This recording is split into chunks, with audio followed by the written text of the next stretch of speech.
ফুলের ঘ্রাণে মম করছে পুরো রুমটা। খাটের উপর লাল সাদা ফুলের পাপড়ি দিয়ে খুব সুন্দর করে সাজানো। রুমের লাইট অফ, তবে তাতে কি, ছোট্ট ছোট্ট মোমবাতি চারিদিকে ছড়িয়ে ছিটিয়ে আছে। তার আলোয় যেন আরো বেশি আবেদনময়ী লাগছে খাটে বসা তরুণী মেয়েটাকে। অন্তরা চুপিসারে উঠে গিয়ে লাগেজ থেকে ফোনটা বের করে। কি সুন্দর করে সাজিয়েছে আফনানের কাজিনটা এই রুমটাকে। আফনান আসছে না কেন? কত ছবি তোলা বাকি। বিয়েটা চোখের পলকেই কত তাড়াতাড়ি হয়ে গেল, তাই না? দুপুরে তিন কপুল বলে আজীবনের জন্য এই লোকটার হয়ে গিয়েছে সে। আজ বিকেলেই এই বাড়িতে এসেছে অন্তরা। প্রথমে ভেবেছিল সবাই না জানি কেমন হয়, হিন্দি সিরিয়ালের মতো কোনো কুটনি শাশুড়ি না জানি কপালে আসে। তবে সবাই এত ভালো হবে সেটা কল্পনার অনেকটা বাইরে ছিল। সবাই কতটা ভালো, আর সব কাজিনদের মধ্যে কত ভালো সম্পর্ক বলার বাহিরে। তবে সবচেয়ে ভালো শ্বশুরমশাই, তিনি কত বড় একটা সিক্রেট গোপন রেখেছে। অন্তরা আজ সকালে জানতে পেরেছে সবটা। প্রথমে তার চাচি নিজের মেয়েকেই জোর করে নিতে বলেছিল আরিফুল ইসলামকে, তবে তিনি তার কথায় অনড় ছিলেন। টাকা লেনদেনেরও ব্যাপার ছিল। ভাগ্যিস এইসব কথা কেউ জানেনি। এমনকি সাথে ও বাড়ি থেকে ফারিয়াকে আসতে দেখেও কিছু মনে করেননি। এমন সময় দরজার আওয়াজ আসে। বাহিরে চেঁচামেচি হচ্ছে। সবে আফনানকে আটকে রেখেছে টাকার জন্য। অন্তরা একটু নড়ে চড়ে বসে। ভাই, 20,000 দিবা কিনা গো? নয়তো তোমার বউয়ের সাথে ঘুমানো হইব না আজ। সায়েমের কথার সাথে সবাই সহমত। দিয়া তো হাতে পার্টি স্প্রে নিয়ে দাঁড়িয়ে আছে। টাকা দিতে দেরি হলে প্রতি 10 মিনিটে একবার করে মুখে দেওয়া হবে। আফনানের আবার এইসব বাড়তি ঝামেলা একদম ভালো লাগে না। সে সাথে সাথে পকেট থেকে টাকা বের করে পুরোটাই দিয়ে দেয়। সবাই অবশ্য খুশির বদলে বেশ বিরক্ত। এই ছেলেটা এমন কেন? একটু মজাও করতে দেয় না। রোদেলাও বেশ বিরক্ত হয়ে বলল, আসলে বউয়ের কাছে যাওয়ার জন্য তর্স হয়েছে না, এই জন্য এমন তাড়াহুড়া করছে। চল তো সবাই, ওকে যেতে দে। আপু, তুমি ওদের মধ্যে কী সব বলছো? রোদাপ্পু আর সাইম ভাইয়া ঠিকই বলে। আফনান ওদের কারোর কথায় পাত্তা না দিয়ে মুখের উপর দরজা লাগিয়ে দিল। অন্তরা চুপচাপ দেখছে সবকিছু। বাহির হতে সাইম চিল্লিয়ে পড়ল, ভাই, ঘুম থেকে জায়গা আমগো আরো কিছু বকশিস দাও। এত খুশি তুমি, সেই হিসেবে তো ভাই। সবাই অট্ট হাসিতে ফেটে পড়ল। এদিকে নিচে আফনানের মা সব্বাইকে ডাকছে। ছেলে মেয়ে দুইটাকে এখন একটু একা ছেড়ে দেওয়া উচিত। রাতের আকাশটা আজ ঝলমল তারার আলোয় এক অন্য সাজে সজ্জিত হয়েছে। যেন প্রকৃতিও এদের একাগ্রতার সাক্ষী দিচ্ছে। এই মৃদু বাতাসে আর একটু একটু আলোতে আফনানদের বাড়ির ছোট্ট বাগানে হেঁটে বেড়াচ্ছে ফারিয়া। এমন একটা সুন্দর পরিবার তারও হতে পারত। আসলে কিছু বিষয় ভাগ্যের উপরেও ছেড়ে দিতে হয়। তবে ফারিয়া প্রতিজ্ঞা করেছে আফনান আর অন্তরার মাঝে সে আর ঢুকবে না। বিয়ে তো হয়ে গেছে, এখন আবার ঝামেলা করেই বা কি লাভ হবে? ফিউ। আলাগো, এক চিৎকার দিয়ে দূরে সরে যায় ফারিয়া। আর একটু হলে ভয়ের জ্ঞানটাও হয়তো হারিয়ে ফেলতো। বিরক্ত মাখা মুখ নিয়ে পিছে ফিরে দেখে সায়েম দাঁড়িয়ে। উফ, ছেলেটা শুরু থেকেই পিছু ছাড়ছে না। এমন বেশি কথা বলা ছন্নছাড়া ছেলে ফারিয়ার একদম পছন্দ না। কি হয়েছে ফিউ, ভয় পেলে? ফারিয়া সায়েমের কথায় বেশ বিরক্ত হয়ে বলে, না গো মুরব্বি, ভয় পাইনি। এভাবে না, সুন্দর করে বলবে। বলবে মুরব্বি মুরব্বি। ভয় পাইনি। জি ভাইয়া, তুমি একদম ঠিক বলেছ। গেলাম। ফারিয়া পাশ দিয়ে চলে আসতে নিল। ছেলেটা সবসময় চিলমুটে থাকে, সবসময় ফালতু কথায় মানুষের হাসি আসে বুঝি। তবে সায়েম নাছোড় বান্দা, এত তাড়াতাড়ি ফারিয়াকে শান্তি দেবে না। সকালে আসার সময় এক গাড়িতে পাশাপাশি বসেছিল দুজন। ফারিয়ার ঝুলিয়ালা চুড়িতে ফাঁস লেগে বেচারা নতুন পাঞ্জাবি ছিঁড়ে গেছে। দৌড়ে গিয়ে পথ আটকে দাঁড়ায় সে। আবার বলতে থাকে, শেষের কথাটাও ঠিক হয়নি। বলবে টাকা বলেছো ভাইয়া, সেই হয়েছে। টাকা বলেছ মানে? সায়েম জিহ্বায় কামড় দিয়ে বলল, আসলে টাকার জায়গায় যেটা হবে ওইটা মেয়ে মানুষের সামনে বলা যাবে না। ফেসবুকে অ্যাক্টিভ থাকো নাকি? না, কয়েকদিন যাবৎ থাকা হয় না। এবার যেতে দাও। আগে টাকা দাও, তারপর। টাকা দিব মানে? আমি তোমাকে টাকা দিতে যাব কোন দুঃখে? দুঃখে না প্রিয়, সুখে টাকা দিবা। তোমার চুরির সৌন্দর্যের প্রশংসা করতে গিয়ে যে আমার পাঞ্জাবি ছিঁড়ে গিয়েছে ভুলে গেলে নাকি? জরিমানাটা দিয়ে দাও। আপনি সামান্য পাঞ্জাবির টাকা আমার থেকে নেবেন? এত অবাক হওয়ার কিছু নাই। বেকার ছেলেদের কাছে 5 টাকার মূল্য 10টা গার্লফ্রেন্ডের সমান। আর 456 টাকার পাঞ্জাবি তো ব্যাস ব্যাস, আর শুনতে যাচ্ছি না। ফারিয়া সাইমের ফালতু কথা থামিয়ে দিয়ে নিজের পাঁচটি হাতে নিল। 460 টাকা হাতে ধরিয়ে দিয়ে চলে আসতে নিতেই সাইম ভীষণ হতে ওর চুলের খোপা টেনে ধরে। ফলস্বরূপ পুরো খোপা খুলে চুলগুলো ছড়িয়ে যায়। এক দমকা হাওয়ায় সব চুলগুলো উঠতে থাকে। কিছু অবাধ্য চুল উড়ে এসে সাইমের মুখের উপর পড়ে। সে অবাক নয়নে তাকিয়ে থাকে ফারিয়ার দিকে। সামান্য খোলা চুলে একটা মেয়ের পুরো রূপ সৌন্দর্য পাল্টে দিতে পারে। ফারিয়া বারবার জিজ্ঞাসা করতে থাকে চুল কেন খুলল। তবে সাহেব নিজের ভাবনায় এতটাই ডুবেছিল যেন ওর কাছে সবকিছু থেমে আছে। শেষে ফারিয়ার রাগের সব ধৈর্যের পাল্লা শেষ হয়ে যায়। সায়েমের ডান হাত ধরে মুখের সামনে নিয়ে একটা জোরে কামড় দিয়ে দেয়। ব্যথা পেয়ে সায়েমের হুঁশ ফেরে। আহ, এখন মুখ খুললো, এবার বলো চুল কেন খুললে? বাকি টাকা দিতে। নাক মুখ খিচে হাতটাকে একটু ডলে নিল সায়েম। পরে ফু দিতে দিতে অন্য হাত দিয়ে পকেট থেকে 2 টাকার 2 পয়সা বের করে ফারিয়ার হাতে ধরিয়ে দিল। বেকার হতে পারি, তবে ছেঁচড়া নই। ফারিয়া তাল মিলিয়ে বলে উঠল, জি জি, আমিও বুঝতে পেরেছি আপনি গরিব হতে পারেন, তবে বড়লোক নন। আর এক মুহূর্ত না দাঁড়িয়ে ফারিয়া চলে আসে। সায়েম এবার আর আটকালো না। এখন তার কথা বলার কিছুই বাকি নেই। নিজের হাতের দিকে তাকালো। দাঁতের দাগ স্পষ্ট হয়ে আছে। এটাকে বৃথা যেতে দেওয়া যায় না। একটা ছবি দিলে ফ্রেন্ডস গ্রুপে দিয়ে বলল, এই দেখো, সবাই হবু গার্লফ্রেন্ডের কাছ থেকে পাওয়া ফার্স্ট লাভ বাইট। আফনান বাসর ঘরে ঢুকেই ড্রয়ার থেকে একটা গেঞ্জি বের করে সারওয়ানি খুলতে লাগলো। তা দেখে অন্তরা হু হু করে কেঁদে উঠল। বাসর ঘরে বসে চিল্লিয়ে কেঁদে যাচ্ছে অন্তরা। শেষে আর সহ্য করতে না পেরে আফনান এসে এক হাত দিয়ে ওর মুখ চেপে ধরে। ফর গড সেক, প্লিজ কান্না থামাও। নিচে আওয়াজ গেলে সবাই খারাপ ভাববে। অন্তরা আফনানের হাত ছিটকে দিয়ে ফোপাতে ফোপাতে বলল, ভাবলে ভাবুক, আমার মনের আশা পূরণ না করলে আমি এভাবেই চিল্লাবো। আচ্ছা, বলো কি সমস্যা, আমি দেখছি। আপনি শেরওয়ানি কেন খুললেন? তো কি তোমার শাড়ি খুলবো? খুলি। নিজের বলা কথায় নিজেই লজ্জা পেয়ে যায় আফনান। না জানি মেয়েটা এখন কত জোরে চিৎকার দেবে। তবে অন্তরা হয়তো কান্নার তালে কথাটা ভালো করে শোনেনি।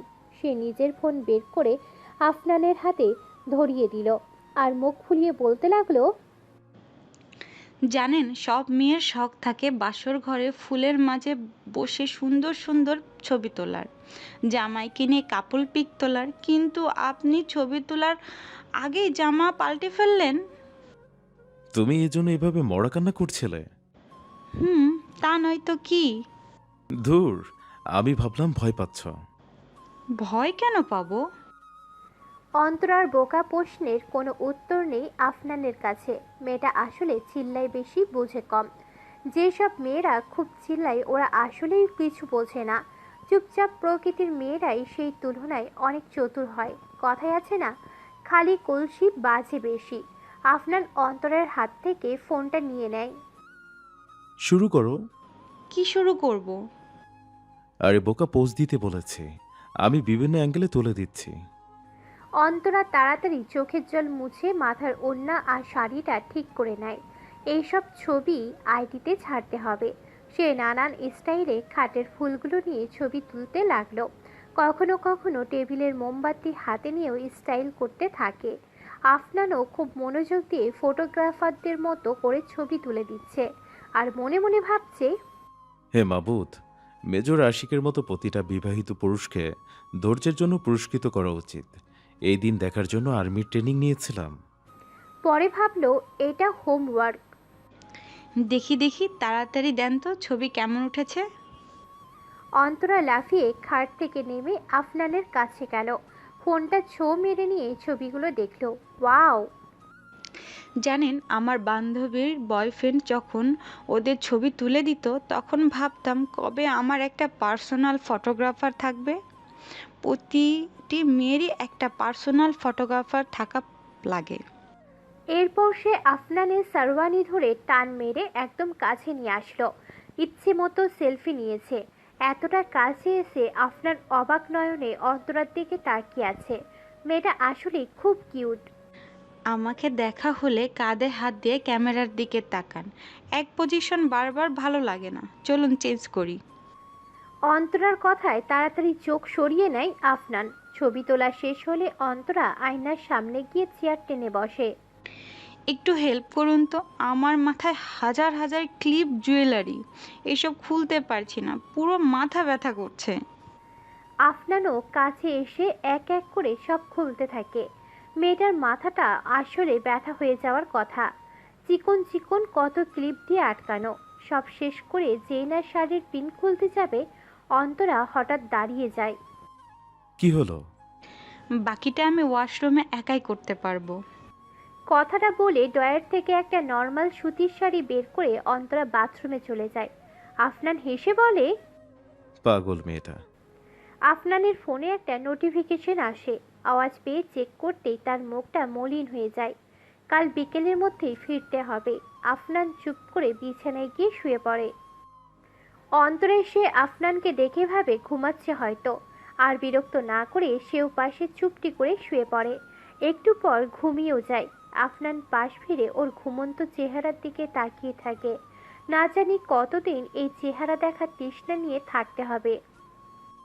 এইদিকে ফারিয়া, চারু আর দিয়ার সাথে এক রুমে শুয়েছে। সায়েম নিজের রুমে একা। সায়েম বারবার ফারিয়ার কথা ভাবছে। মেয়েটার মুখে রাগী লুক নিয়ে যতটা খারাপ সেজে থাকে ততটাও খারাপ না। কিছু কিছু মেয়েরা থাকে মুখে মধু অন্তরে বিষ। ফারিয়া তার উল্টো। সায়েমের কি হলো কে জানে। পুরনো গিটারটা অনেক দিন পর হাতে নিল।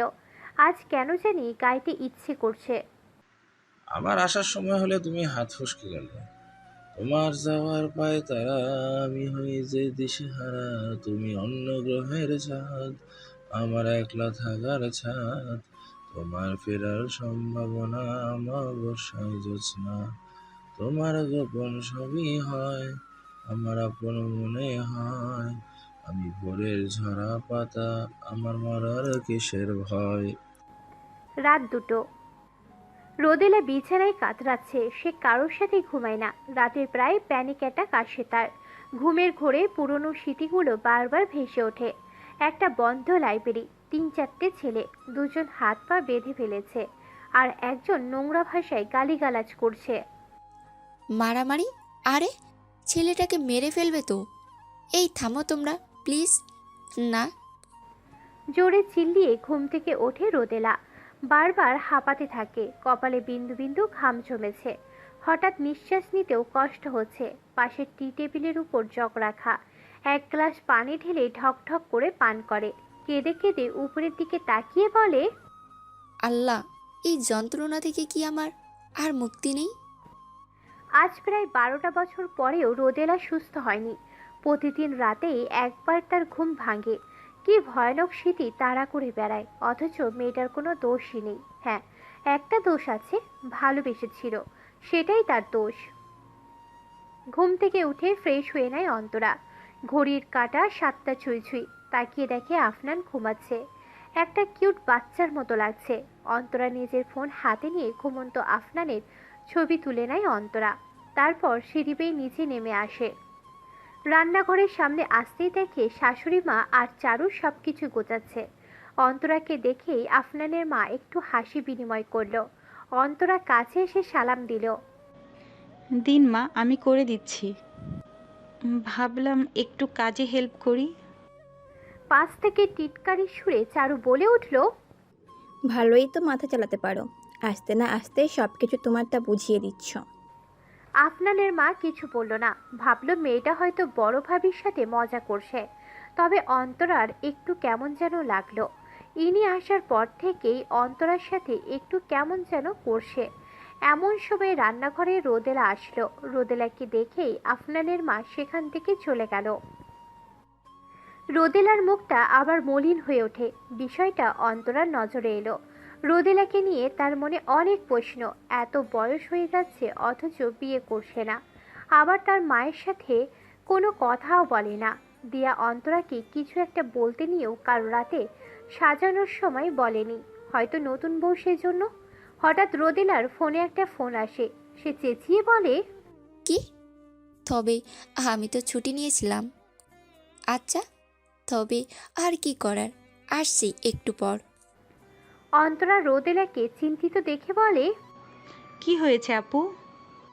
আর বলো না, অফিসের নতুন সিও এসেছে। সে নাকি আজই সবাইকে যেতে বলেছে, নতুন প্রজেক্ট নিয়ে কথা বলবে। আপনি ছুটি নেননি আপু? নিয়েছি তো। আর বলো না, ইনি নাকি কাজের ক্ষেত্রে কোনো কম্প্রোমাইজ করে না। বলেছে যেতে মানে যেতেই হবে।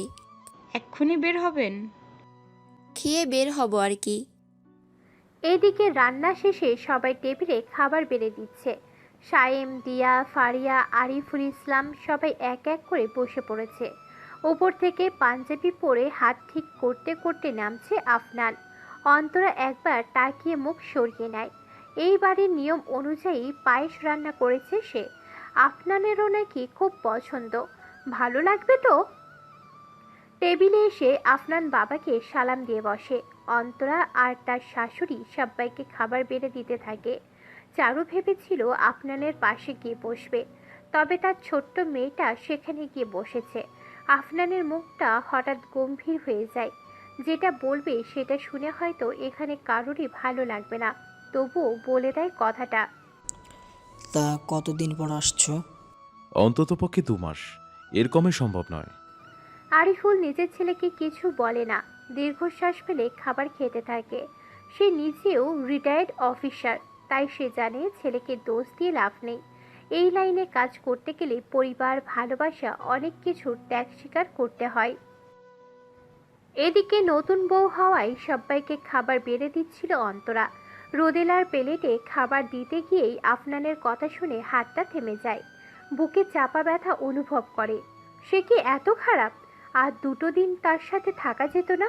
অবুঝ মন বুঝতে পারে না আফনান কেন চলে যাচ্ছে। সে কোনোভাবে নিজেকে সামলে সবাইকে খাবার বেড়ে দেয়। বিষয়টা অবশ্য রোদেলার চোখ এড়াতে পারেনি, তবে তার কিছু করার ছিল না। ওইদিকে অফিসে যাওয়ার জন্য সে তাড়াতাড়ি বেরিয়ে পড়ে। অন্তরাও সবাইকে খাবার দিয়ে উপরে চলে যায়। বারবার কানে আফনানের বলা কথাটাই বাজছে। একটু পরেই ক্যান্টনমেন্টে ব্যাক করব, খুব জরুরি, যেতেই হবে। সেনা অফিসারের বউ হতে গেলে এত উইক মনোবল চলে না, একটু তো শক্ত হতেই হয়। রুমে ঢুকতে ঢুকতে কথাটা বলল আফনান। ড্রেসিং টেবিল থেকে ঘড়িটা নিয়ে হাতে পড়তে পড়তে দেখে অন্তরা খাটে বসে চুপ করে মাথা দিয়ে আছে। শুধু একটু পর পর কান্নার রেশ উঠছে। মেয়েটা কি কাঁদছে? কেন জানি আফনানের বুকে ব্যথা অনুভব হলো। নিজেকে আর কতটা আটকে রাখবে সে? অন্তরার পাশে গিয়ে বসলো। তার ছোট্ট নরম হাতটার উপর হাত রাখতে গিয়েও রাখতে পারল না। একটা দীর্ঘশ্বাস ফেলে বলে উঠল, অন্তরার হঠাৎ কি হলো কে জানে। আফনানের দিকে ঘুরে 2 হাত দিয়ে কলার টেনে রাগী চোখে ওর দিকে তাকায়। আফনান ভাবছে এই মেয়েটার এত সাহস দেখাচ্ছে কিভাবে। মেজর আফনানের কলার ধরে শাসাচ্ছে। পরক্ষণে খেয়াল হলো এই অধিকারটা অবশ্য তার আছে। মেয়েটার চোখ এই অল্প সময়ে কেঁদে একদম লাল হয়ে গিয়েছে। নাকের ডগাটায় যেন কেউ লাল রং করে দিয়েছে। মেয়ে মানুষ কাঁদলে এত সুন্দর লাগে, তবে নিজের অনুভূতিকে কি করে নিয়ন্ত্রণ করতে হয় তা আফনান জানে। হুঁশ ফিরিয়ে অন্তরার কাঁদো কাঁদো কথায়, আচ্ছা, আমি কি খুব খারাপ? এর উত্তর ঠিক কী দেওয়া উচিত আফনান জানে না। কি হলো বলুন, আমি খুব খারাপ?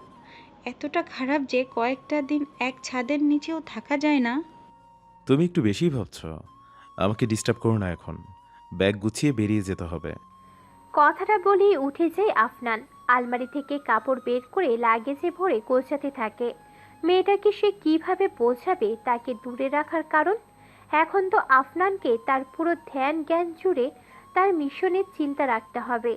অন্তরার এমন এক মেয়ে যার মাঝে একবার ডুবলে আর বেরিয়ে আসা সম্ভব না। এইদিকে তার ঘরের শত্রু বিভীষণ। তবে কে সে? আসল শত্রুকে চেনার আগে অন্তরার সাথে তার সম্পর্কটা ভালো হতে দেওয়া যাবে না। ও যে খুব নাজুক, প্রথম আঘাতটা ওর উপরেই করতে চাইবে। একবার নিজের চোখের সামনে হওয়া অন্যায়ের প্রতিবাদ আফনানে ব্যর্থ হয়েছে, দ্বিতীয়বার এই ভুল করা যাবে না।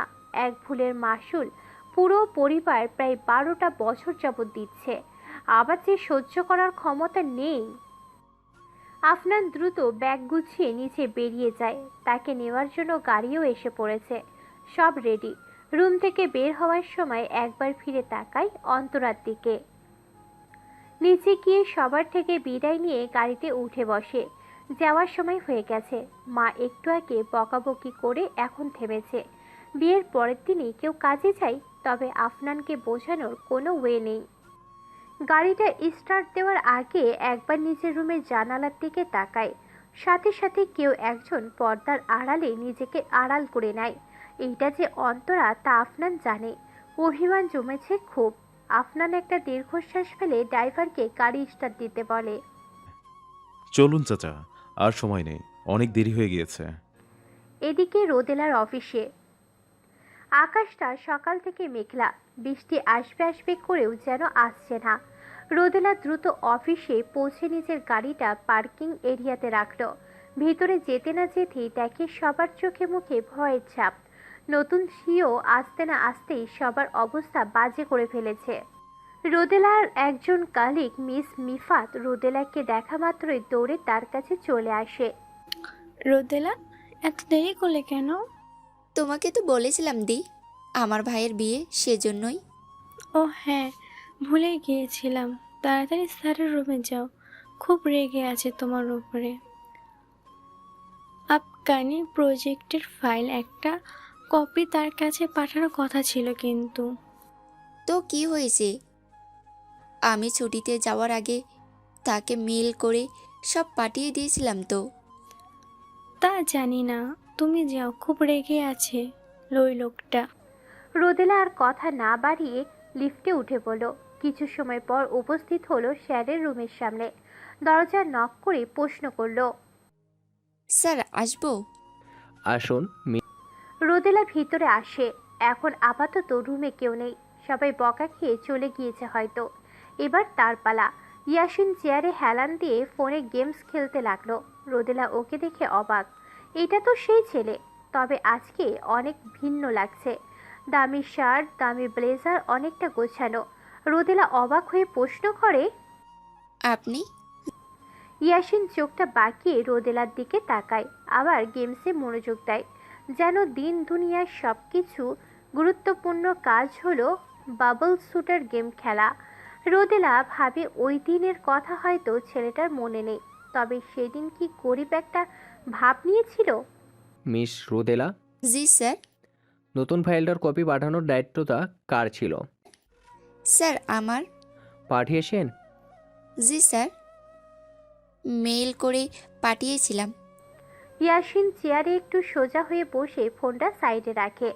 রোদেলার দিকে তাকিয়ে পা থেকে মাথা অবধি একবার পরখ করে। বেশ পরিপাটি শালীন মেয়েটা। প্রথম দেখায় কেউ ধরতেই পারবে না বয়স এত। নিজেকে খুব গুছিয়ে রেখেছে। ইয়াসিন তার সিভি চেক করে জেনেছে কিছুটা, আর বাকি তথ্য পেয়েছে সব অফিসের পুরনো কিছু স্টাফদের কাছ থেকে।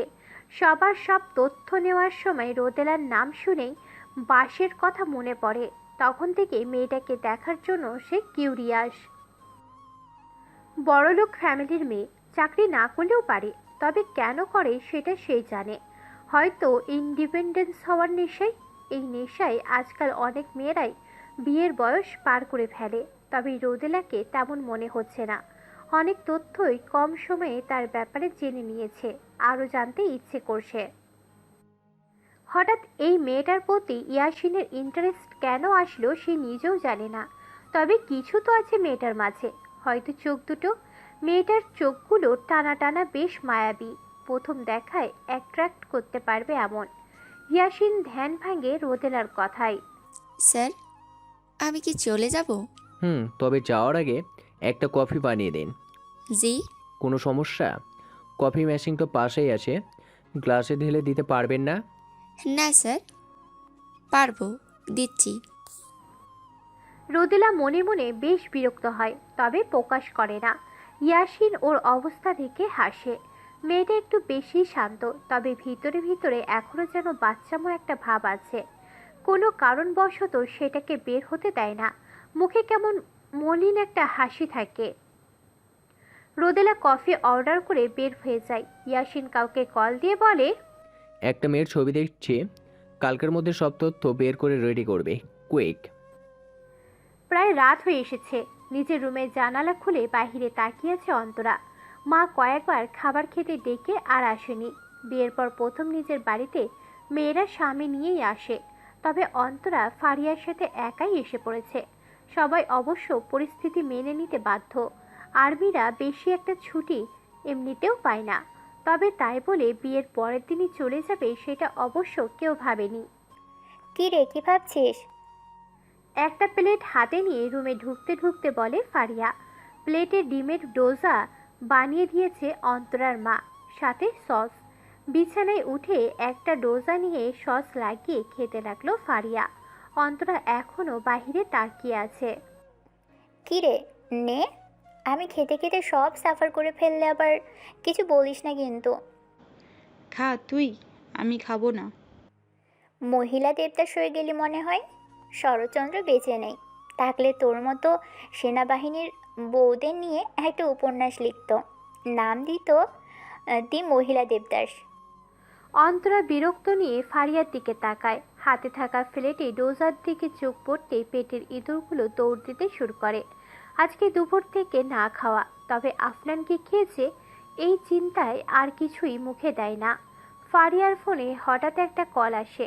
লেখা ওঠে হালা ফৈন্নি। সায়েম জোর করে নাম্বারটা দিয়ে দিয়েছিল, তাই এটা দিয়ে সেভ করে রাখে ফারিয়া। কলটা রিসিভ করে হাঁটতে হাঁটতে ছাদে চলে যায়। অন্ধকারে হালকা বাতাসে ভালোই লাগছে। আসসালামু আলাইকুম। ওয়ালাইকুম আসসালাম। কি দরকার? আজব তো, কল ধরে মানুষ ভালো আছে নাকি এসব আগে জিজ্ঞাসা করে। আপনার সাথে পীড়িতির আলাপ পাড়তে আমি বরণডালা সাজিয়ে বসে থাকি না। বরণডালা তো বিয়েতে লাগে, বিয়ে করতে চান নাকি? ফারিয়া হাসে, ছাদের মাঝে বসে পড়ে।